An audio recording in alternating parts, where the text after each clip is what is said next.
Hello friends, welcome back to our channel. So ఈ రోజు ఈ వీడియోలో మనం మాట్లాడే టాపిక్ వచ్చేసరికి బ్యాక్గ్రౌండ్ వెరిఫికేషన్ ఎన్ని రకాలుగా చేస్తారు ఐటీ కంపెనీస్ అనేది ఈ రోజు ఈ వీడియోలో అయితే మనం మీకు సింపుల్ గా ఎక్స్ప్లెయిన్ చేస్తాను. సో ఎవరైతే మన ఛానల్ ని కొత్తగా వాచ్ చేసినారో please do subscribe our channel for more videos and please do like and share this video.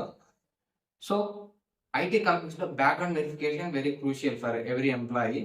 So ఎవరైతే న్యూ ఎంప్లాయీగా కంపెనీలకు ఎంటర్ అవుతుంటారో సో వాళ్ళకి మస్ట్ అండ్ షుడ్ గా బ్యాక్గ్రౌండ్ వెరిఫికేషన్ అయితే చేస్తారు. సో ఆ బ్యాక్గ్రౌండ్ వెరిఫికేషన్ ఎన్ని టైప్స్ ఎన్ని రకాలుగా చేస్తారు అనేది ఇప్పుడు మీకు ఎక్స్ప్లెయిన్ చేస్తాను. సో మెయిన్ గా అయితే త్రీ టైప్స్ గా చేస్తారండి. సో ఫస్ట్ వచ్చేసరికి ఈమెయిల్ అండి. సో ఈమెయిల్ ఎలా చేస్తారనేది మీకు ఇప్పుడు చెప్తాను. సో ఈమెయిల్ అంటే సో ఇప్పుడు మీరు ఒక న్యూ కంపెనీలోకి జాయిన్ అవుతున్నారంటే సో మీరు ఎంటైర్ డాక్యుమెంట్స్ అన్ని వాళ్ళు ప్రొవైడ్ చేస్తారు జాయినింగ్ కంపెనీకి. సో ఆఫర్ లెటర్ కానీ రిలీవ్ లెటర్ కానీ సో ఎంటైర్ ఎక్స్పీరియన్స్ లెటర్ కానీ వాళ్ళు షేర్ చేసినప్పుడు సో అక్కడ బీసీబీకి మెయిల్ ఇచ్చింటారు కింద ఆ రిలీవ్ లెటర్ లో కానీ ఎక్స్పీరియన్స్ లెటర్ లో కానీ కింద మెయిల్ ప్రొవైడ్ చేసి ఉంటారు. For any background checks please contact this mail అని. సో వీళ్ళు మీరు జాయిన్ అయ్యే కంపెనీ ఏం చేస్తారంటే సో ఆ మెయిల్ కి పంపిస్తారు. ఏమని పంపిస్తారు? సో ఈ ఎంప్లాయ్ ఐడి పైన సో ఈ నేమ్ క్యాండిడేట్ మీ కంపెనీలో వర్క్ చేశారు అనేది సో ఇలా మెయిల్ వెరిఫికేషన్ ద్వారా ఆ కంపెనీకి షేర్ చేస్తే సో అక్కడ మీరు రియల్ గా వర్క్ చేసి ఉంటే బ్యాక్గ్రౌండ్ వెరిఫికేషన్ అనేది సక్సెస్ గా కంప్లీట్ అవుతుంది.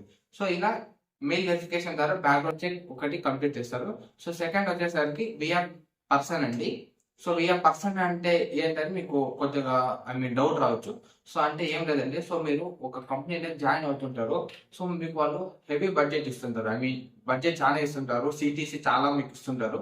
సో అప్పుడు ఏం చేస్తారంటే so even mail verification mail తో చెక్ చేసిన తర్వాత కూడా సో మీకు బడ్జెట్ చాలా అలొకేట్ చేస్తున్నారు కాబట్టి మీకు క్యాండిడేట్ పైన ఇన్వెస్ట్ చేస్తున్నారు కాబట్టి సో వాళ్ళు మీరు ప్రీవియస్ కంపెనీలు ఎక్కడైతే వర్క్ చేశారో సో వాళ్ళ కంపెనీ నుండి ఒక పర్సన్ ని ఆ కంపెనీకి పంపించి సో ఈ ఎంప్లాయీ లేదా ఈ పర్సన్ ఈ డిపార్ట్మెంట్ లేదా ఈ డొమైన్ లో వర్క్ చేశారు మీ కంపెనీలో అనేది వాళ్ళు ఇలా విఆ పర్సన్ ద్వారా కూడా బ్యాక్గ్రౌండ్ వెరిఫికేషన్ సక్సెస్ చేస్తారు.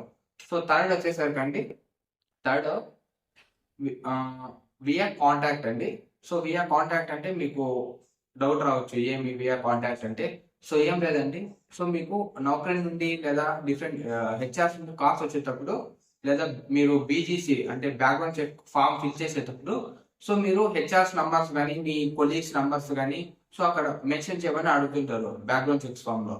సో అవి ఎందుకు అంటే సో ఇలా చిన్న స్టార్ట్అప్స్ కానీ పేరోల్స్ కానీ ఏం చేస్తారంటే సో అక్కడ మీరు మెన్షన్ చేసిన కొలీగ్స్ కానీ ఫ్రెండ్స్ కానీ హెచ్ఆర్ మేనేజర్స్ కానీ మీ మేనేజర్స్ కానీ ఎవరైతే మీరు మెన్షన్ చేసి ఉంటారో సో వాళ్ళకి కాల్ చేస్తారు.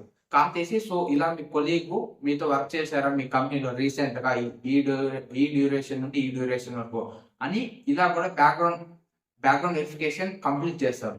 సో ఈ విధంగా ఈ మూడు రకాలుగా అయితే ఐటీ సెక్టార్ లో బ్యాక్గ్రౌండ్ వెరిఫికేషన్ అయితే సక్సెస్ఫుల్ గా కంప్లీట్ చేస్తున్నాయి ఈ కంపెనీస్. సో ఈ వీడియో మీకు అర్థమైంది అనుకుంటూ so please do subscribe our channel for more videos. Thanks for watching this video.